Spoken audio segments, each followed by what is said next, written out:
Neste momento, muitas famílias, não só aqui no Brasil, mas em todo o Ocidente, na própria Europa, se reúnem, não é, no dia 25 de dezembro e também no dia da virada, no dia 31, para comemorarem, para procurar, na verdade, consolo, procurar, na verdade, sentido em tudo isso, sentido na vida.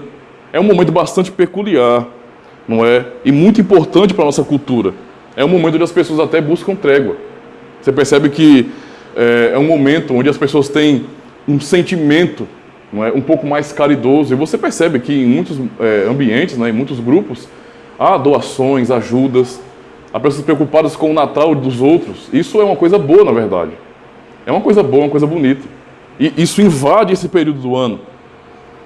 É um período onde as casas estão enfeitadas com árvores de Natal, não é, árvores adornadas, muitos presenteiam. Então é um período muito peculiar, que nós estamos acostumados a ver em filmes, né? No próprio histórico do desenvolvimento do cristianismo no Ocidente, nós percebemos esses costumes, que são costumes bonitos, na verdade. E esse é o dia onde nós, na verdade, comemoramos o nascimento do nosso Senhor Jesus Cristo.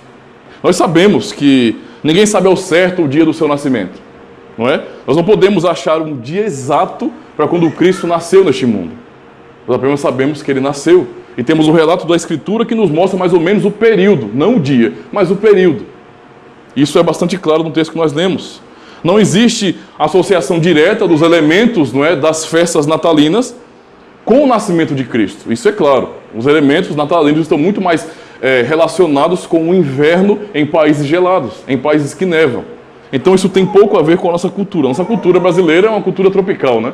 Que nada tem a ver com pinheiros e enfeites de inverno.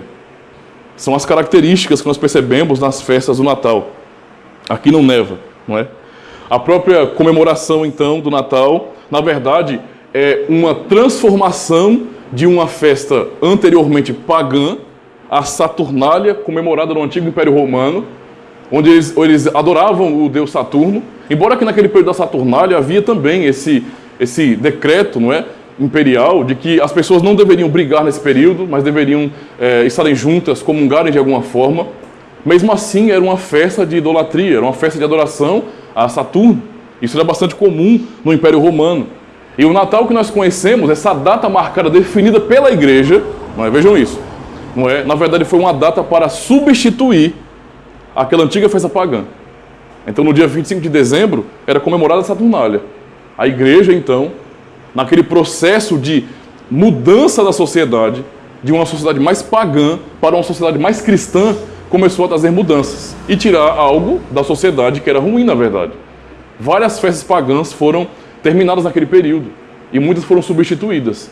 E o dia 25 de dezembro, então, passou a ser o dia que a igreja determinou para os cristãos se reunirem e assim comemorarem o nascimento de Cristo. Então, o ponto aqui não é o dia exato, mas é um dia que foi separado, porque nós não sabemos qual o dia, mas um dia que foi separado para substituir uma festa pagã, não é? E fazer com que os cristãos lembrassem de algo que é bom de verdade, que tem a ver com os atos redentores de Deus.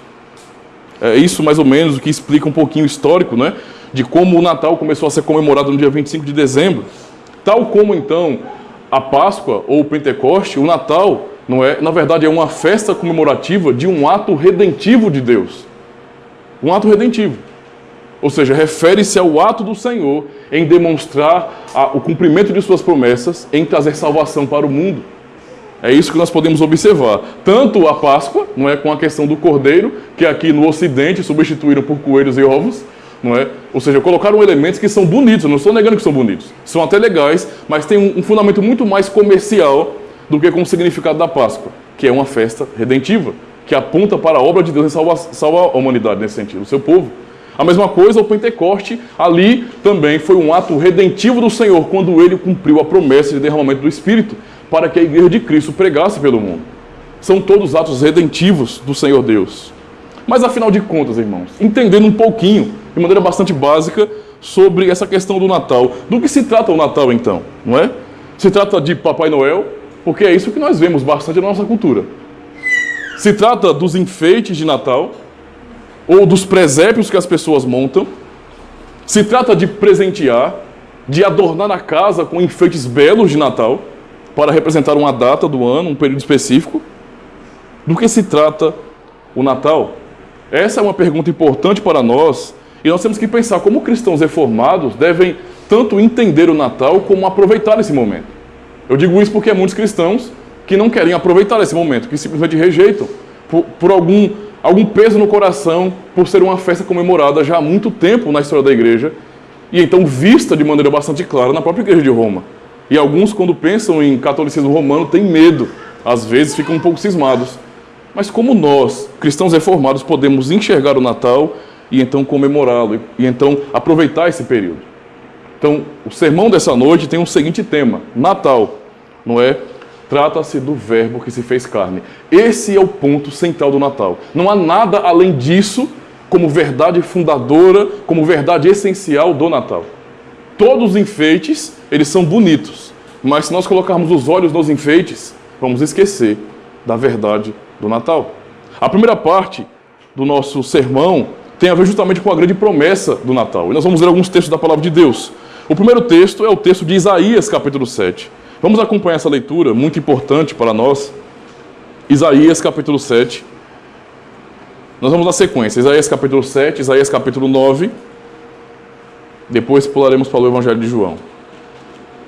Isaías 7, versículo 14.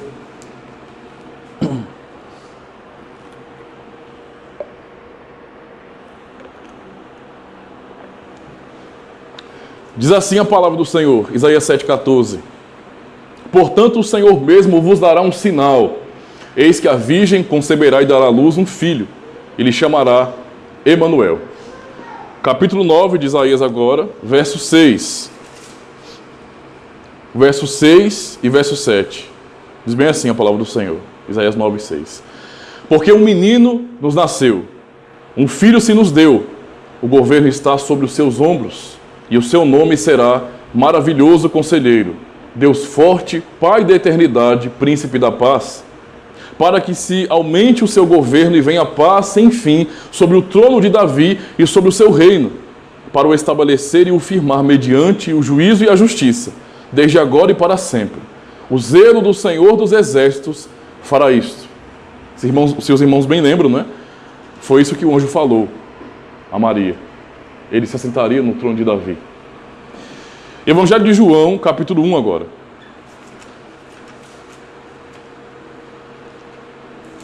Vamos ler do versículo 1 ao 14. Evangelho de João, capítulo 1, do verso 1 ao 14. No princípio era o Verbo, e o Verbo estava com Deus, e o Verbo era Deus.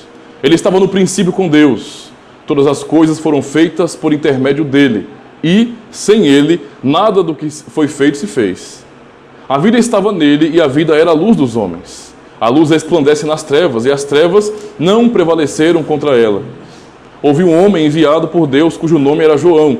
Este veio como testemunho para que testificasse a respeito da luz, a fim de todos virem a crer por intermédio dele. Ele não era a luz, mas veio para que testificasse da luz, a saber, a verdadeira luz que, vinda ao mundo, ilumina a todo homem. O Verbo estava no mundo. O mundo foi feito por intermédio dele, mas o mundo não o conheceu. Veio para o que era seu e os seus não o receberam. Mas a todos quantos o receberam, deu-lhes o poder de serem feitos filhos de Deus, a saber, aos que creem no seu nome, os quais não nasceram do sangue, nem da vontade da carne, nem da vontade do homem, mas de Deus. E o Verbo se fez carne e habitou entre nós, cheio de graça e de verdade, e vimos a sua glória, glória como do unigênito do Pai. Até aqui, meus irmãos, são os principais textos da pregação desta noite. A primeira parte, então, do sermão, observando as promessas do Senhor, é justamente isso, falar sobre a grande promessa do Natal. Em cada nascimento que acontece nesse mundo, acontece um Natal na vida de uma família. A palavra Natal é simplesmente uma palavra que vem do latim, que é nascimento, é simplesmente isso. Não há nada de místico na palavra Natal, é apenas nascimento, somente isso. E a cada nascimento acontece um Natal na vida de uma família. Nascer um filho, não é? É algo muito importante e marcante na vida dos pais, na vida de uma família. Não só marcante para uma família em particular, mas para o mundo. Porque, mais uma vez, Deus manifesta a sua graça em trazer, não é, esperança ao mundo por meio de nascimento. Então, nascimento é algo muito importante. Nascimento é algo inesquecível, O nascimento de uma criança fala sobre a própria providência de Deus de trazer esperança para o amanhã. Alguém que sabia disso muito bem, a importância do nascimento, era Ana, a mãe do profeta Samuel. Ana, como nós conhecemos bem a história do primeiro livro do profeta Samuel, ela nasceu estéril, não é? E ela desejou ardentemente ter um filho. Ela nasceu sem o dom de poder provar de um Natal na sua própria vida, de um nascimento em sua própria vida. Ela não podia gerar filhos.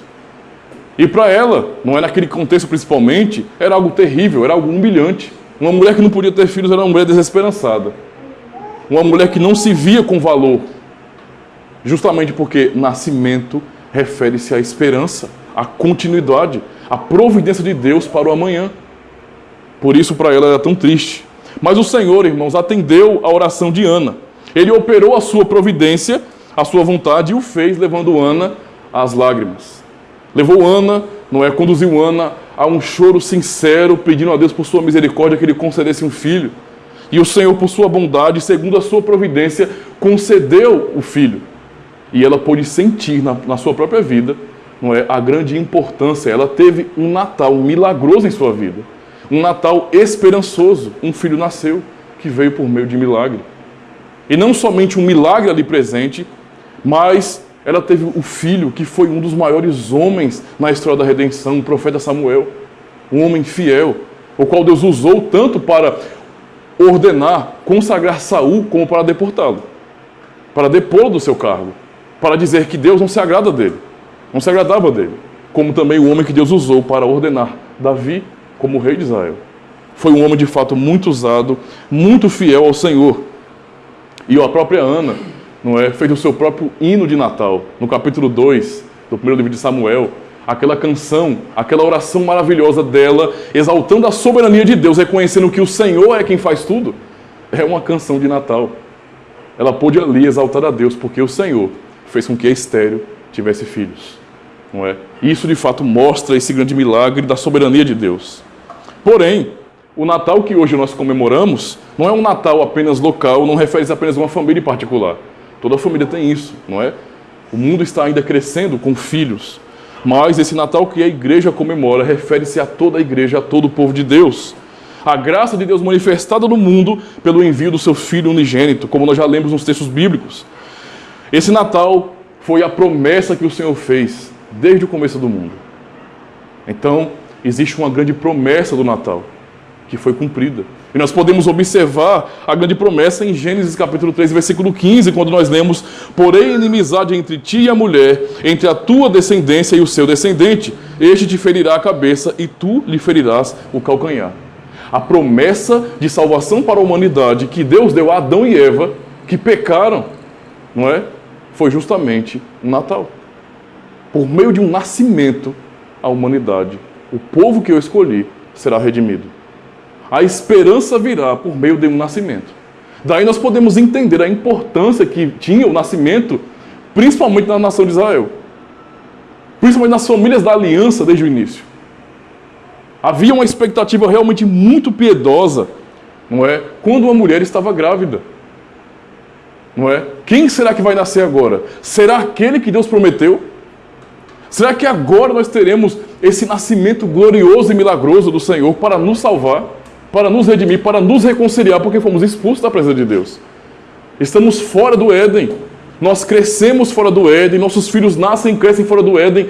Será que, mais uma vez, em um nascimento que nós estamos presenciando, Deus não manifestará a sua graça? Não virá o prometido? Então havia uma expectativa linda. Não é? Por isso que havia tanto amor com relação à família, com relação a ter filhos, por causa da promessa de Deus de redenção por meio de um Natal, por meio de um nascimento neste mundo, para a salvação dos pecadores. Desde aquele dia então, irmãos, o Natal tem sido de maneira local comemorado, não é? Mas especialmente naquele período foi algo muito desejado. Muito desejado. Que seja nessa geração que a promessa do Senhor se cumpra e que o Filho nasça. Essa era a expectativa. Era isso que enchia o coração deles. E nós vemos na própria Escritura, nos Salmos, que os filhos, o nascimento é uma bênção de Deus. Nós vemos, por exemplo, nos Salmos: eis que os filhos são herança do Senhor e o fruto do ventre o seu galardão. Salmo 127, verso 3. Essa é a grande verdade da história da redenção. Não é? A promessa de salvação por meio de um filho. Os filhos são herança do Senhor e o fruto do seu ventre, o seu galardão. Até mesmo a promessa feita a Abraão, não é? O que Deus prometeu a Abraão foi uma descendência, foram filhos, uma descendência que pertenceria a ele. Quando lemos em Gálatas 3, por exemplo, quando Paulo, intérprete inspirado, não é, do Senhor, fala sobre a promessa feita a Abraão, ele fala de um nascimento especial. Embora observemos no texto de Gênesis, né, falando sobre uma descendência, Paulo, usado pelo Espírito Santo de Deus, deu uma interpretação que é uma revelação do Senhor, para entendermos, não é, a que se referia essa promessa.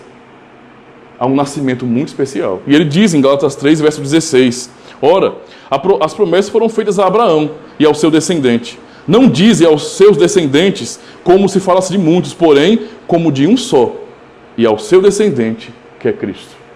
A promessa feita a Adão, a promessa ratificada, repetida, não é? Ensinada em toda a história da redenção, referia-se a Cristo. O grande nascimento, não é? O grande Natal do mundo seria o nascimento do Salvador. É isso que Paulo fala em Gálatas 3,16. Essa é a grande promessa do Natal, então. Aquilo que nós acabamos de ler em Isaías 7,14. Portanto, o Senhor mesmo vos dará um sinal. Eis que a virgem conceberá e dará à luz um filho, e será o seu nome Emanuel, que quer dizer Deus conosco. Essa é a grande promessa do Natal. Precisamos olhar para o Natal a partir desse olhar, dessa ótica. Não de uma maneira comercial, não é? Não pela corrupção ocidental do significado do Natal, mas para esse significado, Deus conosco. Essa é a grande promessa. A segunda parte do que nós aprendemos, irmãos, é que Deus prometeu. E aqui em Isaías 7,14, ele fala de um sinal, ele daria um sinal. Vamos pensar então justamente sobre esse sinal, sobre esse milagre, sobre a manifestação de Deus. No texto do Evangelho de Lucas, capítulo 1, verso 26 a 35, nós vemos bem assim, ouçam com atenção. E no 6º mês, foi o anjo Gabriel enviado por Deus a uma cidade da Galileia chamada Nazaré, a uma virgem desposada com um homem, cujo nome era José, da casa de Davi. E o nome da virgem era Maria. E entrando o anjo onde ela estava, disse: Salve, agraciada, o Senhor é contigo, bendita és tu entre as mulheres. E vendo ela, turbou-se muito com aquelas palavras, e considerava que saudação seria esta. Disse-lhe então o anjo: Maria, não temas, porque achaste graça diante de Deus. E eis que em teu ventre conceberás, e darás à luz um filho, e por-lhe-ás o nome de Jesus. Este será grande, e será chamado Filho do Altíssimo. E o Senhor Deus lhe dará o trono de Davi, seu pai. Lembra da promessa? Em Isaías, capítulo 6, versículo 9. Ele fala justamente sobre isso. Um menino nos nasceu, um filho se nos deu, não é? E o principado, o governo está sobre os seus ombros. E no versículo 7 ele fala justamente sobre isso. O seu reino crescerá, não é? Ele se assentará no trono de Davi e governará para sempre. É isso que o anjo está falando para Maria agora. Esse é o sinal manifesto. E ele diz: e reinará eternamente na casa de Jacó, e o seu reino não terá fim. E disse Maria ao anjo: Como se fará isto, visto que não conheço homem algum? E respondendo o anjo, disse-lhe: Descerá sobre ti o Espírito Santo, e a virtude do Altíssimo te cobrirá com a sua sombra. Por isso também o santo que de ti há de nascer será chamado Filho de Deus. Esse é o grande sinal do Natal.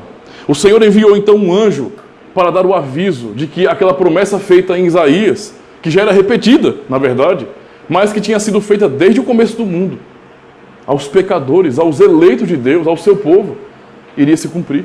Finalmente, desde quando Adão caiu com sua esposa, desde aquele dia do Éden, do início do mundo, aquela promessa bendita de um nascimento estava para se cumprir. Que privilégio, não é? Ainda mais do que foi com Ana, com tanta alegria por perceber que Deus havia feito um milagre em sua vida. Maria recebeu a notícia de que ela foi abençoada por Deus. Deus derramou a sua graça sobre ela. E por meio dela, por meio do seu ventre, Deus traria seu filho ao mundo. Ele assumiria a nossa natureza por meio de Maria. Que bênção para aquela mulher, para aquela família. Que bênção para o mundo, porque finalmente chegou o momento do Senhor manifestar esses sinais. Essa é a grande promessa, o grande sinal do Evangelho. Nós lemos em Lucas 2, do 1 ao 19, como nós acabamos de ler um pouco antes da pregação, o relato do nascimento de Cristo, as circunstâncias, o que aconteceu. Apesar de ser um nascimento em um momento tão pobre, tão humilde, a glória manifesta pelo Senhor ali naquele momento. Essa é a grande questão, o grande sinal do Natal. Natal prometido pelo Senhor. Mas aquele Natal, quando Cristo estava para nascer, e nasceu e foi colocado em uma manjedoura, enrolado com panos e colocado em uma manjedoura, não parecia um Natal ou um nascimento tão especial assim. Qualquer pessoa que não tivesse visto a manifestação de Deus pelos anjos, poderia olhar para aquilo e ver como algo desprezível. Nossa, eles não têm nem hospedaria, nem um local adequado para terem esse bebê, para colocarem esse bebê. Mas sim hospedaria, o deitaram em uma manjedoura. E a grande verdade é que Deus revela a sua glória, como nós vemos no texto, aos pastores que estavam ali, cuidando de seus rebanhos. O Senhor enviou os seus anjos, e os anjos vieram dar a notícia e até falar do sinal, para que os pastores pudessem ir até onde Cristo estava, recém-nascido, e ali ver a promessa de Deus cumprida. E o texto que nós lemos de Lucas nos diz que naquele momento, o exército celestial estava ali, louvando a Deus. Embora o mundo, ao olhar para Jesus, em toda a sua história de vida, não visse beleza alguma, como nós observamos em Isaías, embora o seu nascimento neste mundo foi um nascimento realmente humilde, completamente humilde, ainda assim, Deus manifestou a glória do que aquilo significava. E aqueles pastores puderam ser testemunhas, da grande glória, porque os anjos, ali louvavam a Deus, reconhecendo que quem estava nascendo era o grande rei. O grande rei que um dia subiria ao Monte Santo do Senhor. O grande rei prometido, aquele que nasceria para a salvação de seu povo. Essa é a grande bênção do Natal, Eles estavam alegres pelo nascimento do nosso Senhor Jesus Cristo.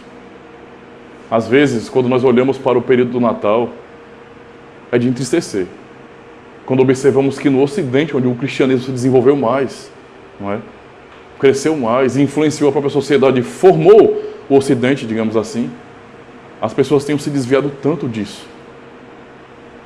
E acabaram reduzindo a glória de Cristo a um boneco, a imagens, a um presépio, a uma preocupação demasiada com os enfeites, a um foco completamente comercial, a um desvio muito grande do que significa o Natal.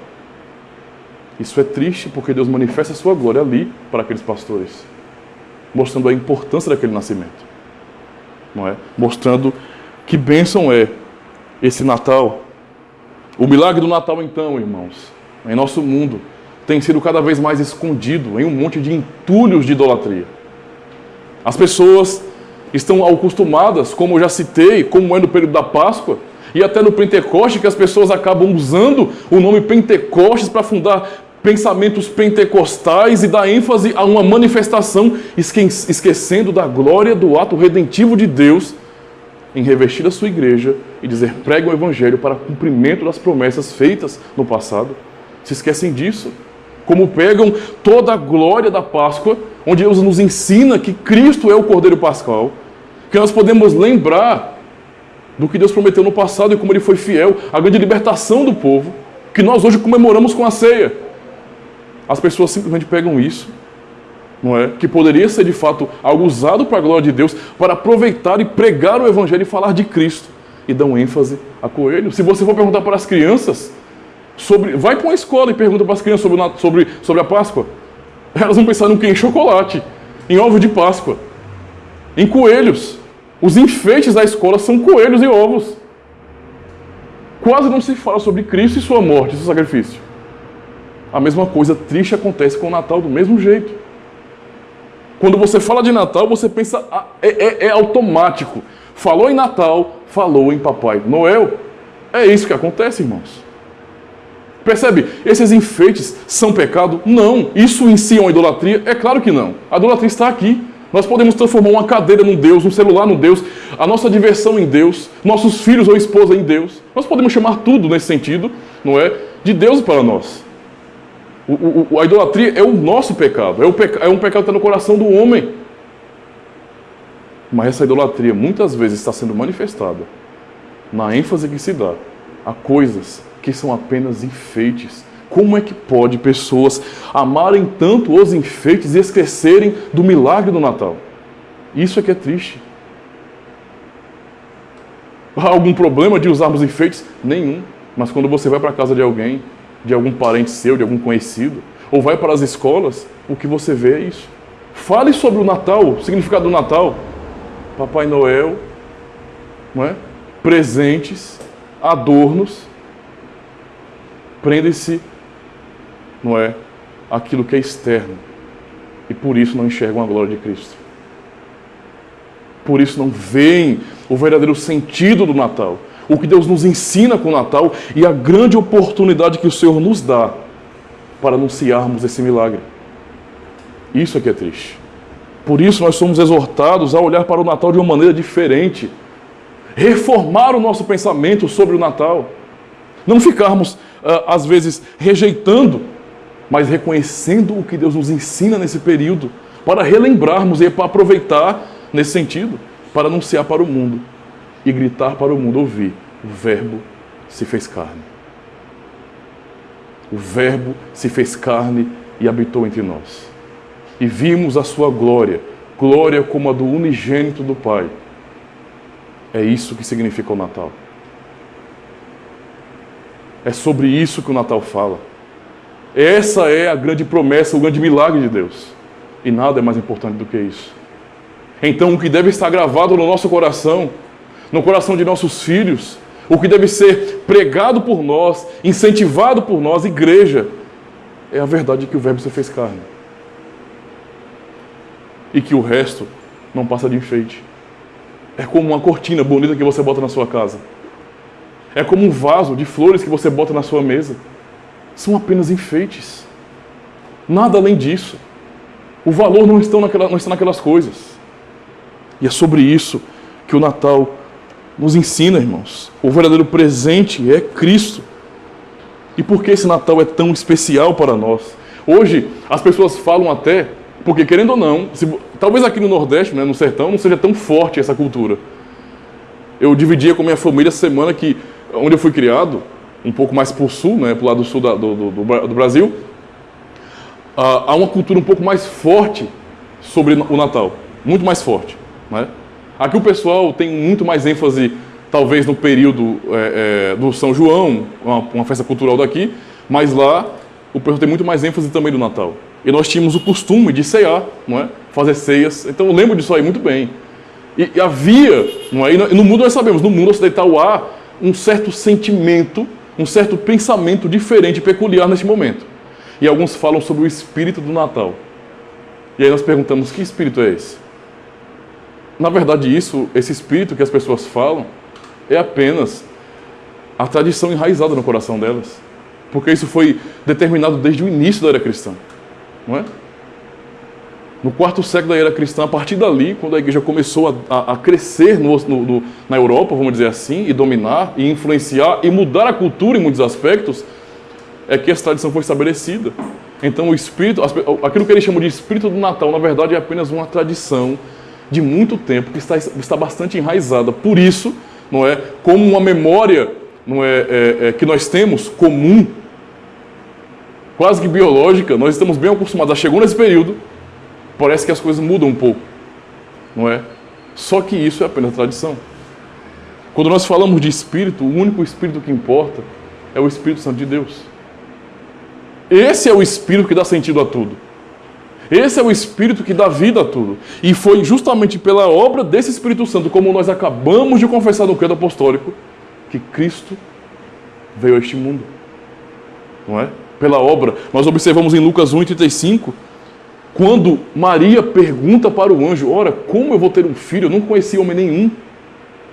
E o anjo diz a Maria: descerá sobre ti o Espírito Santo, e a virtude do Altíssimo te cobrirá com a sua sombra.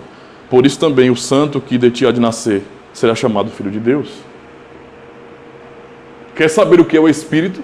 Que importa no Natal é o Espírito Santo de Deus. Mas não é dele que as pessoas pensam, não é? É apenas no clima que muda.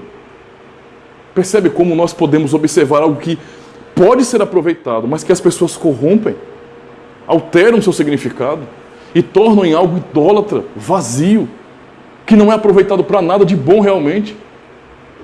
É muito bom estar com nossas famílias. Isso é algo que eu não abro mão, isso é maravilhoso, isso é uma bênção para nossas vidas, não é? Poder cear, poder estar juntos, isso é uma bênção que nós podemos desfrutar nesse momento.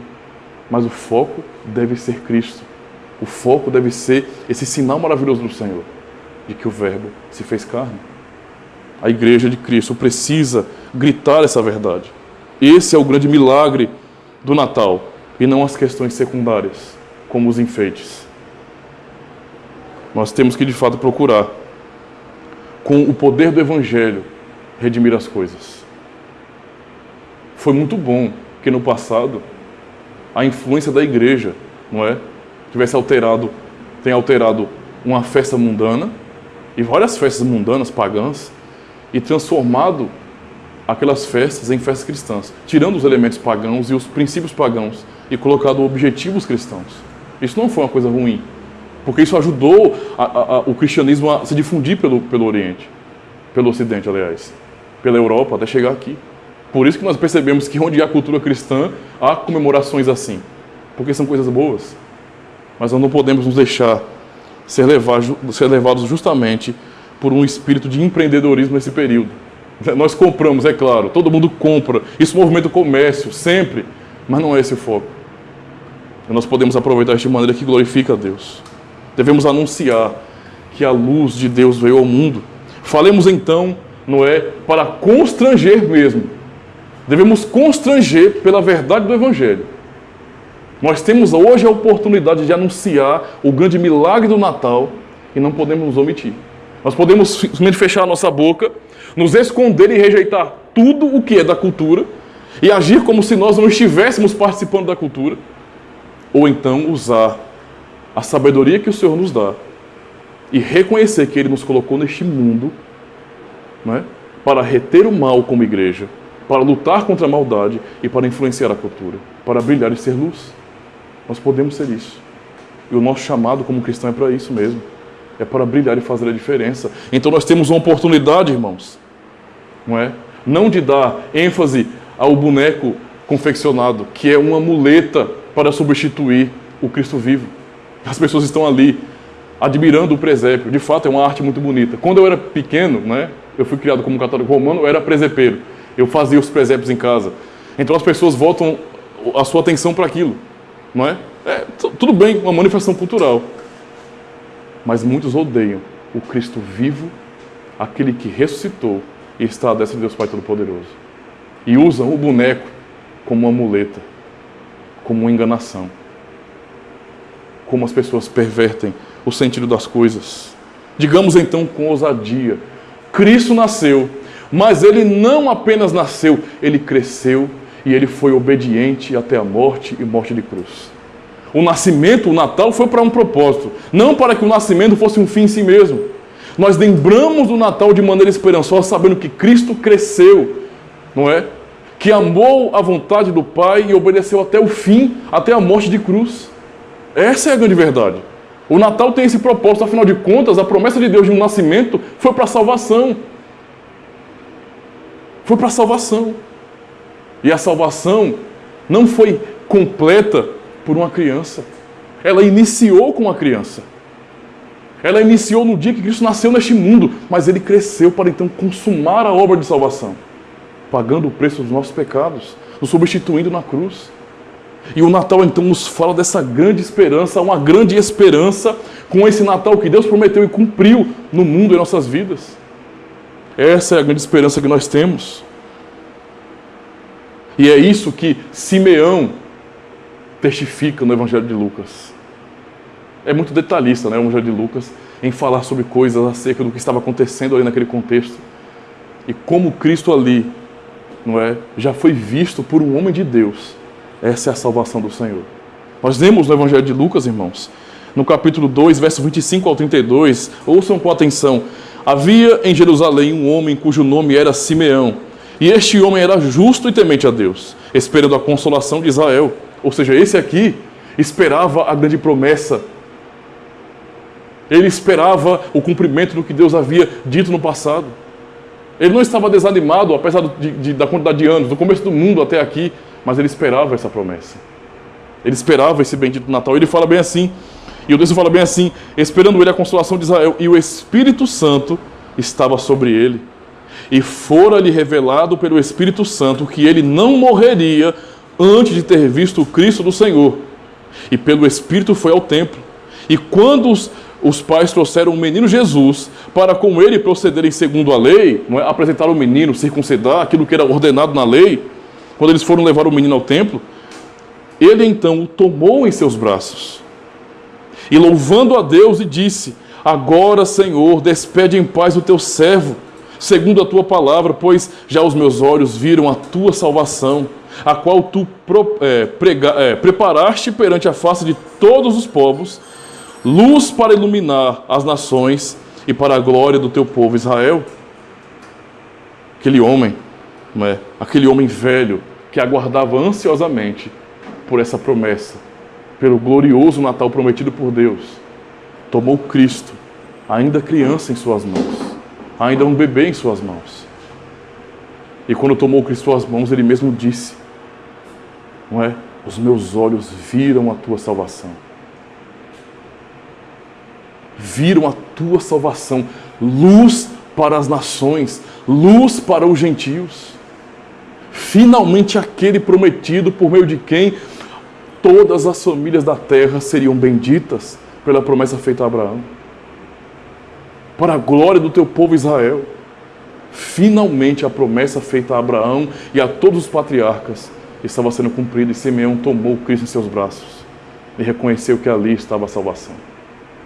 A salvação começa quando Cristo nasce, mas ela desenvolve, e ele vai e consuma essa obra na cruz. Essa é a grande esperança, irmãos. Como cristãos, podemos realmente aproveitar este momento de Natal, momento de compartilhar, não é? E anunciar a fé que Cristo nos deu. Nós podemos desfrutar com os nossos parentes, fazendo ceias, banquetes, alegria e festa, tudo isso é muito bom e é louvável, sim. Nós podemos, sim, enfeitar a nossa casa. Isso vai do gosto de cada família. Há pessoas que gostam de tal enfeite, há pessoas que não gostam de tal enfeite. Isso fica ao gosto de cada família. Mas o ponto central do Natal é Cristo. É lembrar de que Deus enviou a sua salvação e que ela começou com um menino nascido. Esse é o grande Natal que o Senhor prometeu. E é por isso que nós devemos aproveitar esse momento. Desfrutar hoje, não ficar preso, não é? Como muitos fazem, escravizados ao passado, tratando Jesus como se ele não tivesse crescido. Presos ao menino Jesus. Irmãos, ele nasceu. E essa é a grande bênção que nós comemoramos neste dia. Mas esse dia de comemoração só nos faz lembrar de uma coisa: ele cresceu e obedeceu à vontade de Deus. E por sua obra perfeita na cruz, ele salva pecadores. Ele garantiu salvação para pecadores. Nós temos algo muito mais profundo, então, como cristãos, para comemorar, do que aquilo que o mundo tem comemorado. O Natal do mundo, embora visivelmente bonito, é vazio. Nós não precisamos rejeitar a sua beleza exterior, mas podemos preencher com a verdade do Santo Evangelho. Justamente nos apegando ao que isso significa. Ao nos reunir com nossas famílias, ao compartilhar isso com os nossos filhos, não façamos como o mundo faz, mas falemos de Cristo. Ao estar com nossos familiares na mesa, chamemos a atenção para Cristo. Ao perceber que pessoas que nós amamos, que estão do nosso lado, estão dando ênfase e só falando em festejos, lembremos de Cristo. Usemos o que Deus nos dá, os dons que Ele nos dá, o chamado para a pregação do Evangelho, para anunciar a verdade em Cristo Jesus. Coloquem os olhos, o coração nessa verdade e gritemos que o Verbo se fez carne. A esperança que o Natal nos trouxe, irmãos, que a grande promessa de Deus nos dá, é justamente um. Esse Natal que houve no mundo, esse Natal tão especial que foi o nascimento de Cristo, fala de um novo Natal. Fala de um novo nascimento. Cristo mesmo diz a Nicodemos, em João 3,3, né? Quem não nascer de novo não pode ver o reino de Deus. Ele fala sobre um novo nascimento, um novo Natal. Portanto, nós não nos prendemos ao Natal passado, nós lembramos do Natal passado, mas o nosso coração está no Natal presente, na grande verdade que Cristo, pela obra do Espírito Santo, nos dá um novo nascimento. Esse é o Natal que importa para nós. Nós podemos comemorar e preencher esses momentos alegres e bonitos com essa verdade. A minha alegria do Natal como um cristão é: Cristo me deu um novo nascimento. Há um novo Natal que eu posso comemorar e me alegrar. E exaltar a Deus por isso. Sem corromper a minha alma, sem corromper o meu coração. E é o que o Senhor diz sobre esse novo Natal. Em João 1, 12, 13, o texto que nós já lemos, não é? Contudo, aos que o receberam, deu-lhes o poder de serem feitos filhos de Deus, aos que creem no seu nome, os quais não nasceram da carne, nem da vontade do homem, nem da vontade humana, mas de Deus. Isso é o Natal, não é? Algo realizado por Cristo, com uma grande promessa de Deus e que nos leva a nova expectativa. E então nós temos textos da palavra de Deus que nos falam justamente sobre isso, sobre esse novo nascimento. Um novo Natal que nos conduz a uma esperança futura de novo céu e nova terra. Veja a riqueza, não é, que nós podemos de fato utilizar e aproveitar no Natal, e as pessoas não fazem isso. Quem fala tanto de Cristo assim no Natal, as pessoas não fazem isso mais hoje. Quem fala de novo nascimento, de novo céu e nova terra, as pessoas não falam isso hoje. Nós podemos hoje, irmãos, reformar o nosso pensamento sobre Natal e de fato fazer essas coisas, anunciar essa esperança. Nós lemos, por exemplo, em 2 Coríntios 5,17, assim que se alguém está em Cristo, nova criatura é, as coisas velhas já passaram, eis que se fizeram novas. Nós também lemos em Efésios 4,24, e vos revistais do novo homem, que segundo Deus é criado em verdade, justiça e santidade. E ainda, vocês foram regenerados, não de uma semente perecível, mas imperecível, por meio da palavra de Deus viva e permanente. Primeira carta de Pedro, capítulo 1, versículo 23. E ainda, mas quando chegou a plenitude do tempo, Deus enviou seu Filho, nascido de mulher, nascido debaixo da lei, a fim de redimir os que estavam sob a lei, para que recebêssemos a adoção de filhos. Gálatas capítulo 4, verso 4 e 5. E ainda mais, irmãos, na carta de Pedro ainda, no capítulo 1, verso 3 e 4. Bendito seja o Deus e Pai de nosso Senhor Jesus Cristo. Conforme a sua grande misericórdia, Ele nos regenerou para uma esperança viva, por meio da ressurreição de Cristo dentre os mortos, para uma herança que jamais poderá perecer, macular-se ou perder o seu valor, herança guardada nos céus para vocês. Essa é a mensagem que nós temos do Senhor. Portanto, queridos irmãos, venhamos aproveitar, não é? Amanhã teremos a véspera do Natal, e em seguida o próprio dia em si.